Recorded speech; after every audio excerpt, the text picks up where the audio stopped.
So yeah, not things at the box office are not good. On TV though, still no Simpsons. Oh shit. Yeah, that's 3 Simpsons-less weeks. I wonder if they Was were repeats or like were they reruns? No, that one wasn't on at all. It was reruns, but it was reruns of Martin. Oh, huh. Yeah, I know. That would be my response. Damn, I would have been furious if there was no fucking Simpsons. Well, you're maybe I was watching. like, maybe back then I was just like shouting. You were enraged, like shouting at the sky, like you're in the kitchen throwing glasses. Another fucking week with no Simpsons. Just get me Fox on the phone. Yeah, big week for repeats. Movie of the week: Betrayed by Love. An FBI agent and his pretty informant become lovers, which leads to tragedy. Oh boy. Yep. But you know what else we get this week? You're in this Super Bowl, Charlie Brown. Now, let me tell you about this episode because it is one of my favorites. I'm gonna guess that Lucy pulls the football away. That is how it starts. Yeah. All right. Well, it ends. So the premise of this one is real fucking weird. The 90s Peanuts movies are very strange, but in this particular one, Charlie Brown's watching a football game and he sees the camera pans like past a pretty girl, and he refers to it as a honey shot. I am very disturbed by this phrase. I don't like that. It sounds like a porno term. Now, it is a thing that apparently they used to do in sports. Like when they would shoot sports, they would like stop the camera on like a pretty lady in the crowd and be like, zoom in, zoom out, that kind of thing. And so that's the premise. And he's so taken with her because Charlie Brown is nothing if not a lover of love. And he's so taken with her that he has to find her name and ask her on a date. This sounds like he's a stalker. That is exactly what it is. 100% the premise of this episode is that he enlists Linus to help him stalk this girl. They go crazy doing it. Like they go to the stadium to find out who owns this a common trope with Charlie Brown? Because that is almost the plot of that recent movie that they made where he's like obsessed with a girl with red hair. So he's always obsessed with a girl with red hair. Okay. That's the running thing, based on a real person.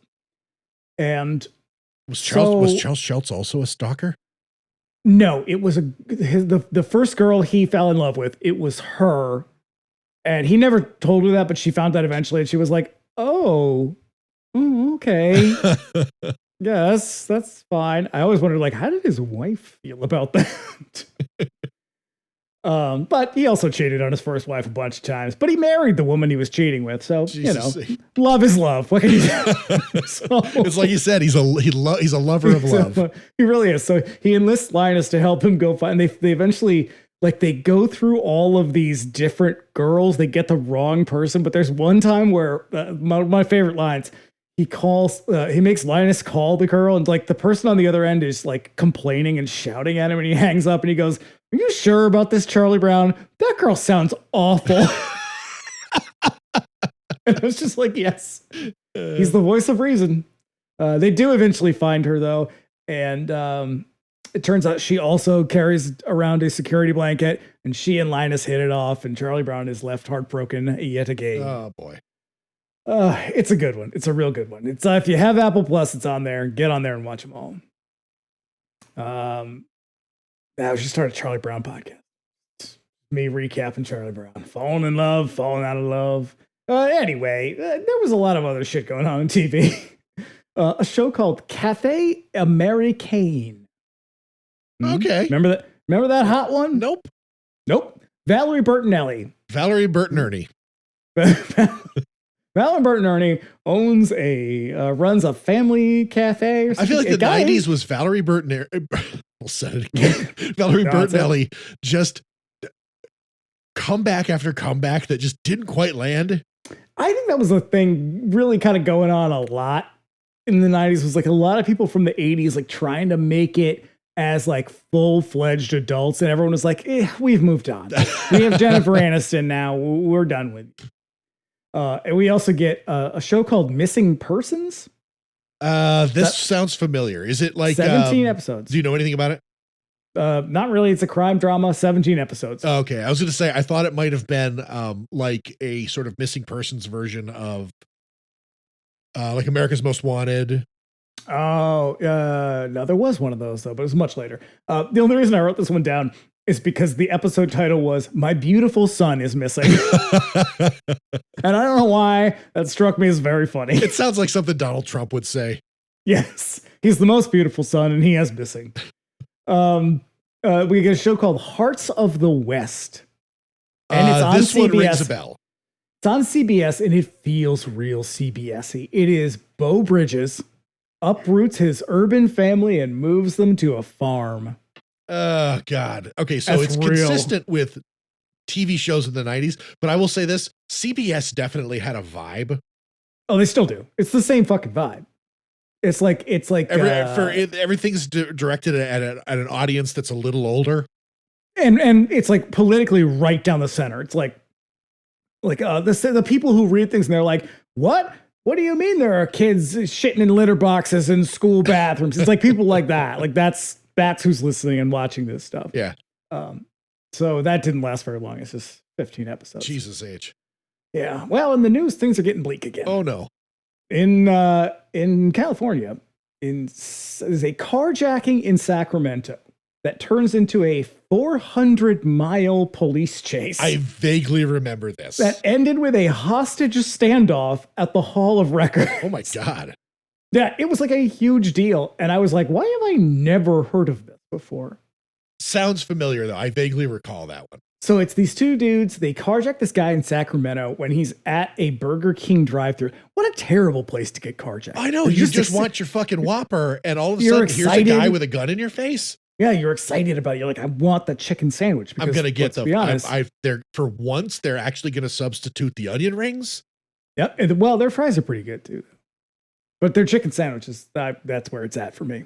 So eventually the guy was like, yeah, but like, they eventually just let me out. And they said, they shook his hand and said, good luck. And then carried on their way to Los Angeles. Yeah, so it is a really weird story. And I was short on time. Otherwise, I would have like read more about it because it's very bizarre. It ends with them being arrested. Okay.